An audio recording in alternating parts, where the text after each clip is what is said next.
In this video, I'll talk about key names, dates, and theories in the history of ethics. To begin with, ethics and morality are used interchangeably these days. Originally, ethos meant character, a person's character traits, and moralis meant customs. In general, they're used in the same way to mean the area of human interaction dealing with standards of right, wrong, evil, righteousness, etc. You can probably think of several words which belong to the domain of ethics and morality. The earliest recorded ethical principle was in an Indian book called the Mahabharata. This was written between 3,000 and 5,000 years ago, and this is the Golden Rule. You've probably heard of it. The Golden Rule says, "Do unto others what you would have done unto you." About 2,500 years ago, a Chinese philosopher, teacher, and politician named Confucius wrote down what's called the Silver Rule. The Silver Rule is, do not do unto others what you would not have done to you. It's similar to the Golden Rule. The Golden Rule said, do unto others, whereas the Silver Rule says, do not do unto others what you do not want done unto you.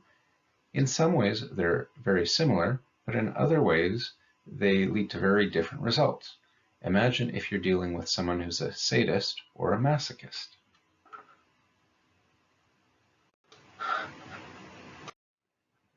The next ethical theory to be recorded was virtue ethics. This was written by Aristotle, a Greek philosopher and early scientist. According to Aristotle, everything in the world has a purpose. In ancient Greek, the word for purpose is telos. So, the telos of a pen is to write. A pen is good if it writes well. The telos of a bird is to fly and to have baby birds. Similarly, Aristotle wrote that humans also have a telos. The human telos, the purpose of life for humans, was the rational pursuit of happiness. Even though every species pursues happiness, whatever that looks like, humans are unique in that we pursue it rationally. We defer gratification, we plan ahead, we understand our own motives and drives, and are able to rationally plan for how to achieve the greatest happiness. What this meant is developing a good character, in other words, having good virtues, good character traits. A good virtue is one which leads to the rational pursuit of happiness, which involves finding a balance between extremes, finding a balance between having too much of a character trait and too little. So, for example, too much bravery would be recklessness, and too little would be being cowardly. The idea is that to find the right balance in the middle, the golden mean of those two extremes, you have to be rational and you have to have enough training and experience that you can make a good decision. One result of this is that there are no rules to virtue ethics. Everything is about figuring out in the specific current context, what would a virtuous person do? The next major theory is act utilitarianism. This was written in its modern form by Jeremy Bentham, who is a philosopher, economist, and jurist. In the picture, you can see a wax figure of him along with the poorly taxidermized severed head. There's a very good reason why that's on display at a university in England. Feel free to look that up. The idea behind utilitarianism is that since everything we do in order to be happy, then the best a person can be, the thing that a person could do that is most far-reaching and most excellent, is whatever leads to the happiness for the greatest number of people. The idea is that utility is either more pleasure or less suffering. So you get more utility if you add pleasure or if you get rid of suffering. And the idea is that morality consists in the principle of utility, which is the correct action is whatever leads to the most pleasure or the least suffering, the greatest utility. Another way to think of this is that the needs of the many outweigh the needs of the few. This is what's referred to as a consequentialist ethical theory because it entirely looks at the outcome of people's actions. So it looks at whether your actions would make someone happy or sad. That's different from, for example, virtue ethics, which talked about people's character.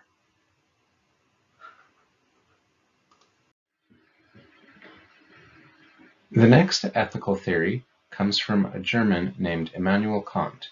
He was alive at the same time as Bentham, and he really didn't like what Bentham said about utilitarianism. Kant didn't like the idea that people's intentions don't matter, and he also didn't like that sometimes, according to utilitarianism, you could do something that seems evil and it would still count as good if it made enough people happy. Kant thought that some things are just wrong no matter what. The way he tried to figure out what those things that are wrong no matter what, was using pure logic. The word deontology means according to the nature of rules. So basically, Kant looked at what would have to be the case for a rule to apply to everyone. He looked for what he called categorical imperatives. An imperative is something that tries to get you to do something, and a categorical imperative is one that's universal, always applies. And the way that he tried to figure this out is just looking at what morality would have to be like if it was universal and it applied to everyone equally. Then, using these categorical imperatives, a person could figure out what their moral duties are. And to be a good person meant to do your duty intentionally. So, unlike with utilitarianism, you couldn't be a good person by accident. You'd have to both know what your duty is, and you'd have to do it because it's your duty. Two examples of moral duties were to never lie and to never commit murder. Kant was very strict about these moral duties, so he literally meant never ever lie and never ever commit murder. The murder part's probably a little bit easier to swallow, but he also argued very clearly that it's always morally wrong to lie, no matter what.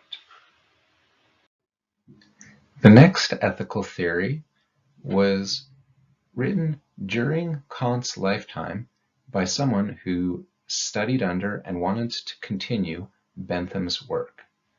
Bentham invented act utilitarianism, the view that the morally correct thing is whichever action leads to the greatest utility, which is the most happiness or the least suffering. Rule utilitarianism is similar. Instead of looking at a single act, it talks about following rules. Which rules will lead to the greatest happiness or the least suffering if everyone follows them? This is meant to respond to Kant's criticism. Kant's criticism was that there are some rules which should not be broken, no matter what.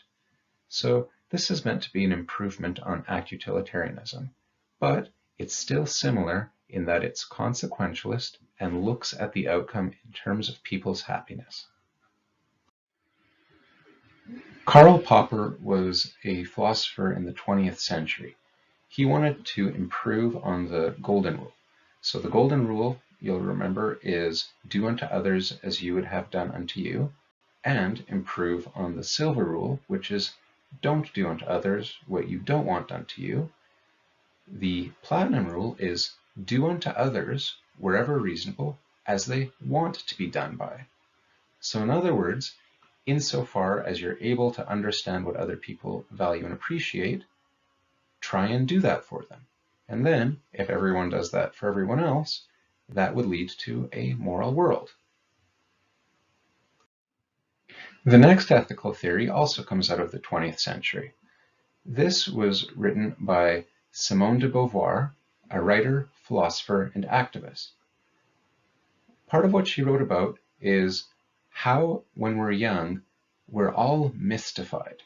There are parts of the world which we don't understand, but it doesn't bother us. We assume that even though we don't understand, someone does. For example, I am and always have been mystified about how my car works. I don't know how my car works, but I just assume that someone does, and whenever something goes wrong with it, I let someone else fix it. Now, according to de Beauvoir, there are some aspects of life which seem that way, but aren't actually. So, for example, friendship is not like a car. In other words, there is no real truth to what it means to be a friend. There is no, even though you or I might not be able to say exactly what we mean by friendship, we can't just refer to some specialist. There are no specialists in friendship, unlike cars where there are people who know exactly how it works. What that means is that we have to decide for ourselves what friendship means to us. We have to take responsibility and commit ourselves to what it means to be a good friend in our own lives. We each have to do that for ourselves, and we each have to accept the consequences for how we define this. Imagine if you have a friend who criticizes you and says you're not being a good friend because they have some expectation that you'll do something for them. But to you, well, that's just not what it means to be a friend. That's the point of existentialism, that we have to become demystified. We have to get rid of the mystification of assuming that there's a correct answer that someone else has that we can refer to if we ever need to solve a problem. We have to demystify so that we are free. If you look at the image, it's of a dog in a cage, except the cage has no roof, so the dog could probably jump out, and the door's open. The only thing keeping the dog in that cage is the dog's choice. In other words, we're like that dog if we don't demystify, if we let ourselves be bound by this idea that there's a right answer that we just don't have, rather than taking responsibility for these areas of our lives where there is no objective truth. The ethical principle that comes out of this is that the only evil is to limit someone's freedom, including yourself.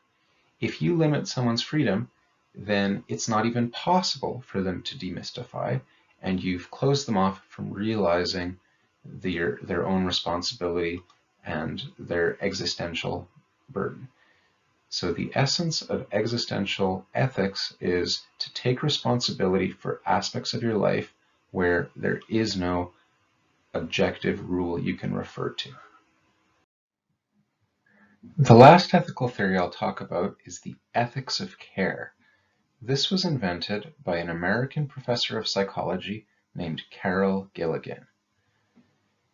The idea behind the ethics of care is that every ethical situation, every situation where we might have a judgment of being morally good or bad, always involves other people.